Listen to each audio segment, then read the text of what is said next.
Initially, we'd all been told that at the scene by the business, we'd been told by the business that all of the employees were accounted for.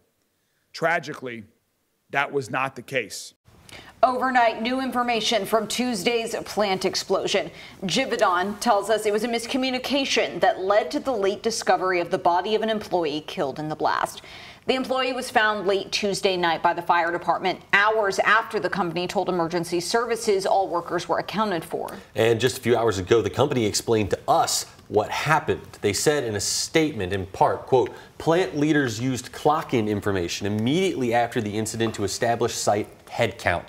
Now, the typical evacuation site was unavailable, and the team used 2 alternative locations. As a result, there was a miscommunication between those teams. WHAS11's Alex Dieter and photojournalist Aspen Hester report on this confusion and what this caused for emergency workers.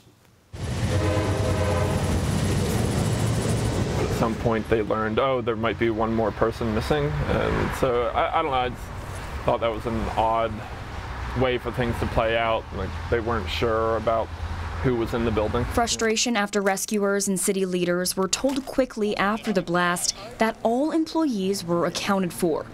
Tragically, that was not the case. The body of a worker was found under the massive debris of the food additive plant hours after the blast. For the first time, we learned how emergency leaders found out. When the family started showing up, we started getting the calls back that said that, hey, there still may be someone else in the building. Louisville EMS Executive Director Jody Myman said once crews were told by a family member that there could be other victims in the building, Louisville firefighters went right back inside. They found that person within an hour, and they had to do a lot of debris removal, and then they were able to get them out in about 2.5 to 3 hours. There was a tremendous level of trauma to this victim. A fatal explosion felt by neighbor Matt Rosenfield. And then the house shook, the couch shook.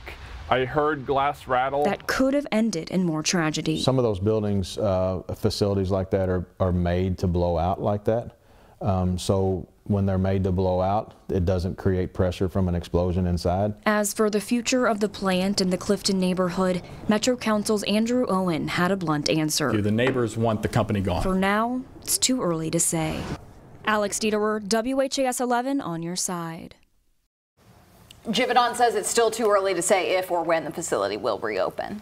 Now, for the first time since the explosion, we're hearing from officers and emergency crews who were on scene in that chaotic aftermath. Go ahead and take a listen to this. Some kind of, I don't know if it's a salvage yard, metal plant or whatever, but there's a huge header coming out of that. It's right at 19 at 110. Fire's going to have to cut a fence or something to get through. Fire's probably going to have to find another way in. There's wires down everywhere.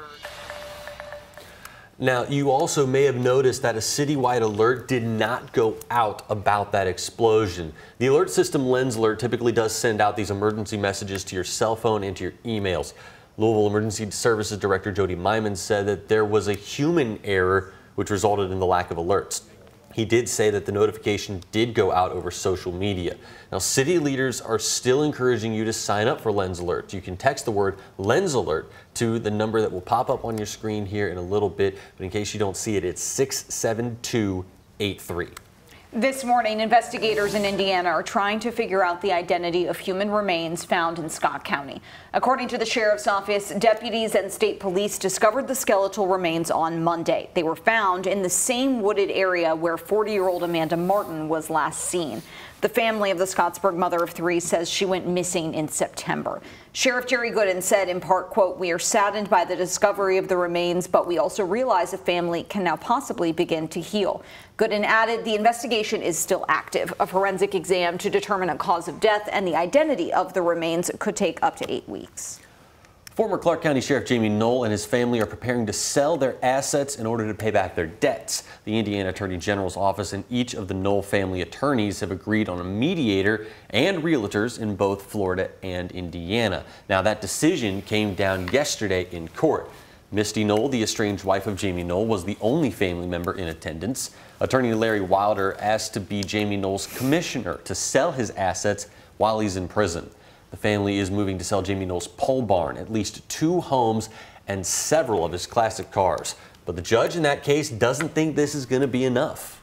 But I think there's a pretty safe assumption here that the amount of recovery from the sale of property, real estate, personal property, is not going to be close to what the amount of the existing judgment is, probably the amount of the judgment that the Attorney General could proceed against.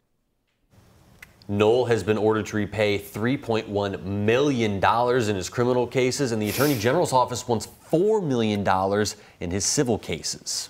Tonight, TARC is going to hold an open house on proposed service changes. The agency says budget concerns are causing it to make a series of service reductions.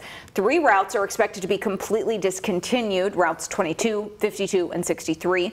Several others will be consolidated, and the frequency of buses will be reduced. Changes go into effect near the end of January. You can speak with TARC staff at tonight's meeting. It runs from 5 until 7 at the Shively City Hall on Dixie Highway.